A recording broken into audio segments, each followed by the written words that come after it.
नमस्कार साथियों, जय हिंद। मैं प्रबल प्रताप शाही आपका साथी और आप देख रहे हैं हमारा यूट्यूब चैनल प्रबल प्रताप शाही। जैसा आपको याद होगा कि परसों रात को हिंडनबर्ग ने एक रिपोर्ट जारी की फिर से।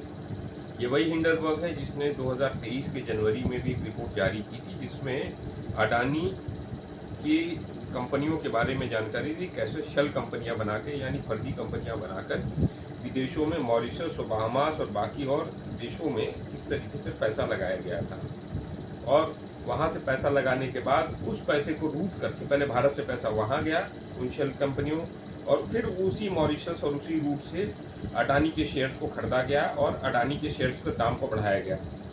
इस पर बड़ी चर्चा हुई और इस पर फिर मांग उठी, राहुल गांधी जी ने मांग उठाई।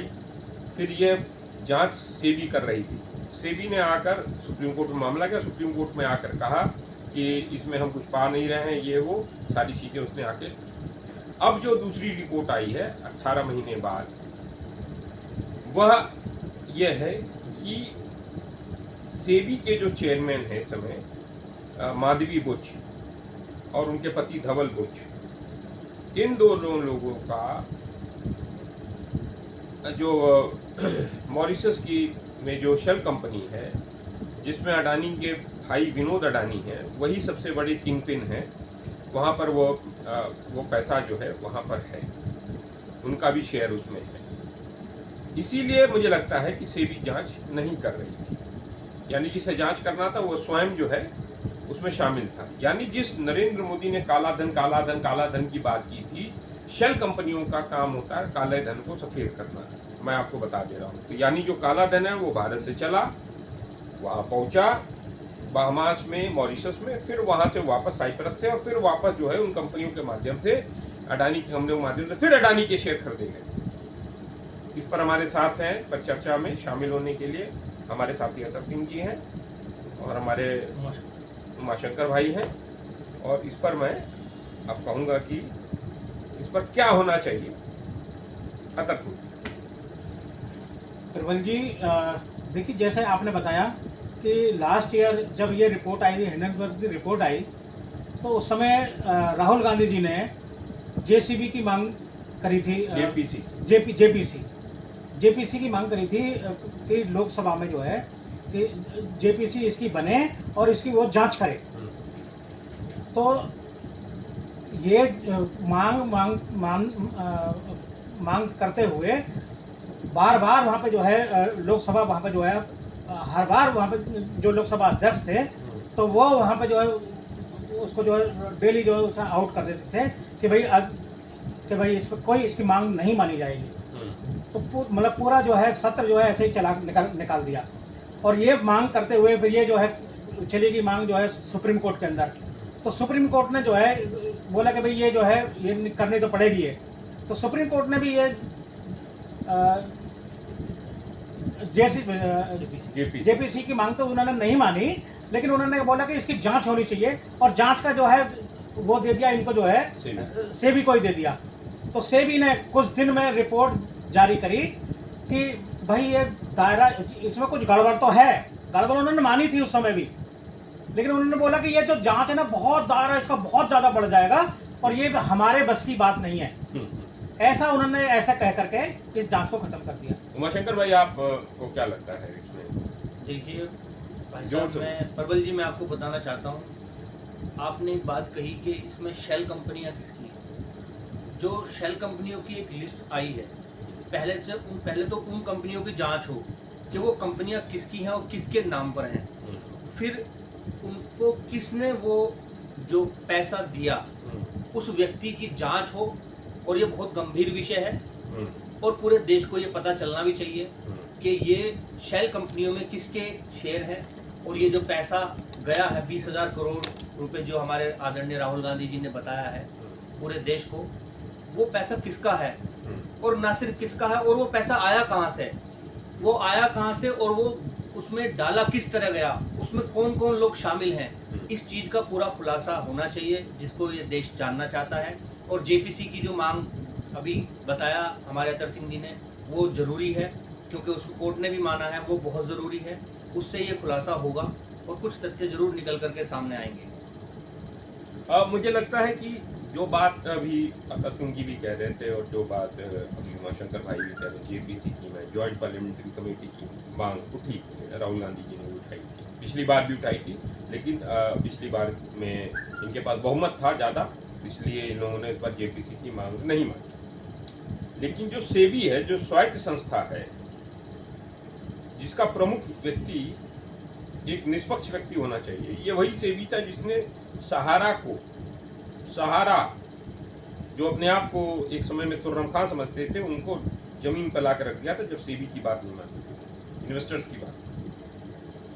आज वही सेबी घुटने पर है, क्योंकि सेबी के जो अध्यक्ष हैं, जो चेयरपर्सन हैं, महिला जो हैं, माधवी बुच, वह उन कंपनियों में शेयर होल्डर हैं, वह उनके पति धवल और माधवी, जहां पर अडानी के भाई विनोद अडानी वहां पर उनके स्टेक होल्डर्स हैं। वो लोग कहा जाए तो कंपनी उन्हीं लोगों की होगी जैसा प्रतीत होता है, और जेपीसी की मांग नहीं, अब तो सेबी के चेयरमैन के इस्तीफे की मांग होनी चाहिए।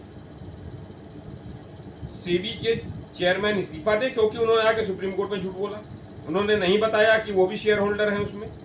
पहली चीज उन्हें बात स्पष्ट करना चाहिए कि वो शेयर होल्डर है। दूसरा, नरेंद्र मोदी ने ही सेबी के चेयरमैन को वहां पर किया। अब कहने के लिए तो उनका प्रक्रिया होती है और नरेंद्र मोदी कहते हैं मैं इस प्रक्रिया में नहीं, लेकिन किसको नहीं पता है कि प्रधानमंत्री ही अडानी को सारा बिजनेस दिलवाते हैं, अडानी ही मोदी है, मोदी ही अडानी है। तो इसलिए मुझे लगता है कि ये जो पैसा, जो काला धन है 20,000 करोड़ रुपया, जो राहुल गांधी जी ने भी कहा है, ये पैसा भारत से गया कैसे बाहर, पहली चीज ये, नंबर पॉइंट 1, ये काला धन करके नरेंद्र मोदी नोटबंदी लाया, लाखों लोग लाइन में लगे, हजारों लोग मर गए, सबका पैसा, एक एक रुपया जो महिला ने निकाला उसको सब नंगा कर दिया था, पूरे देश की अर्थव्यवस्था को नंगा कर दिया था नरेंद्र मोदी ने। एक एक पैसा, घरों का एक एक पैसा बैंकों में जमा करवा दिया। और नरेंद्र मोदी अब ये बताएं कि ये 20,000 करोड़ रुपया किसका है। ये काला धन जो है, ये काला शेल कंपनियां काले धन को व्हाइट करती हैं, ब्लैक को व्हाइट करती हैं। मैं बता दे रहा, टैक्स चोरी करती हैं।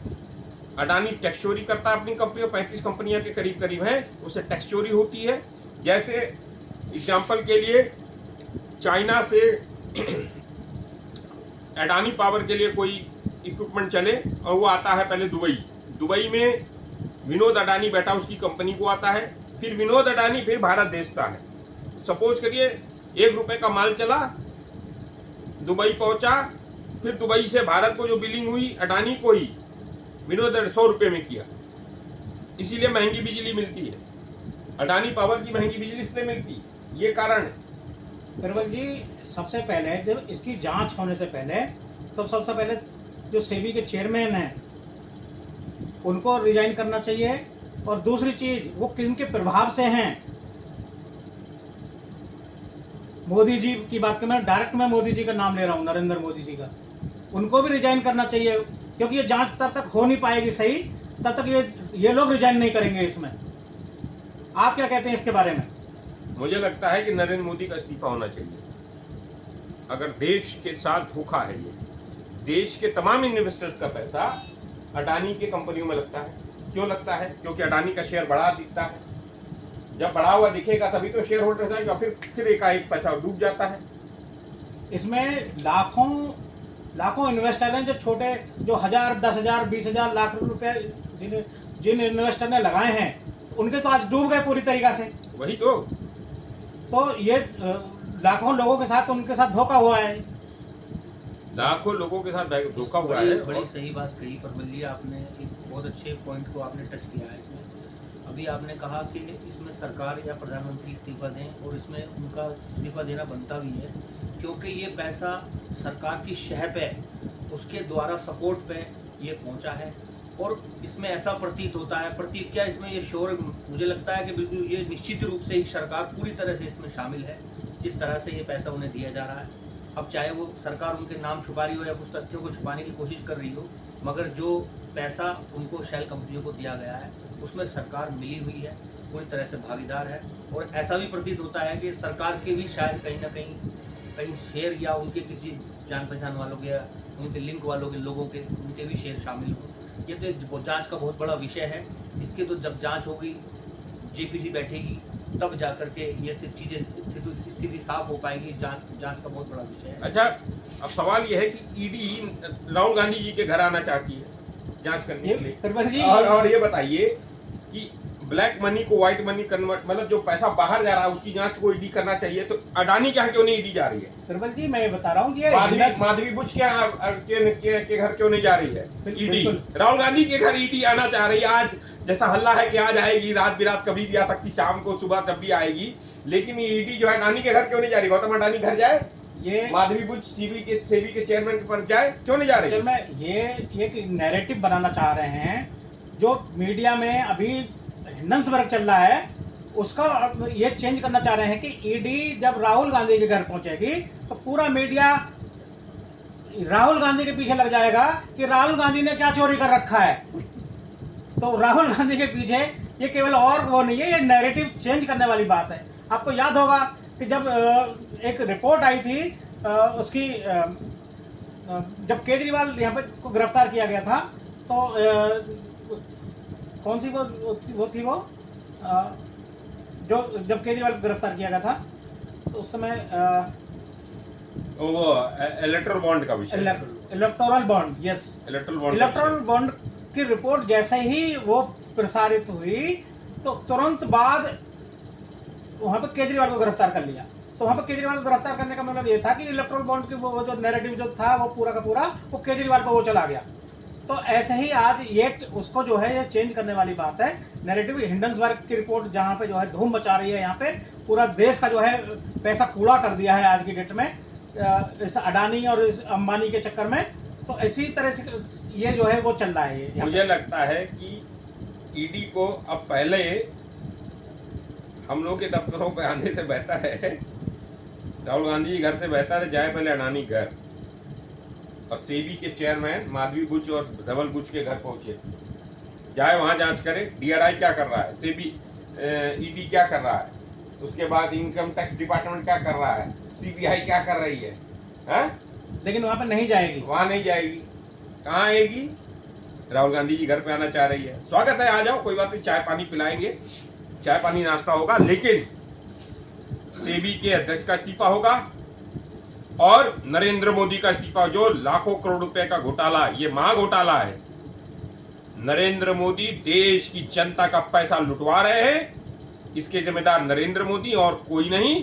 नरेंद्र मोदी ही अडानी है, अडानी ही नरेंद्र मोदी है, और नरेंद्र मोदी का भी इस्तीफा होगा, सेबी का भी इस्तीफा, और ये लड़ाई तब तक जारी होगी जाएगी जब तक नरेंद्र मोदी का इस्तीफा नहीं हो जाए इस विषय पर, और सेबी के चेयरमैन का इस्तीफा नहीं हो जाए। लेकिन मैं एक और चेतावनी देना चाहता हूँ ईडी को भी, सीबीआई को भी और इनकम टैक्स डिपार्टमेंट को भी, कि बहुत ज़्यादा दिन नहीं है अब सरकार चेंज होने में। यहाँ पे मोदी की सरकार गिरेगी और राहुल गांधी यहाँ पे प्राइम मिनिस्टर बनने वाले हैं, ये भूल जाएं ये सब चीज। विनोद अडानी जो किंगपिन हैं, उनको नरेंद्र मोदी कब जेल में लाएंगे, कब उनको पकड़ कर लाएंगे?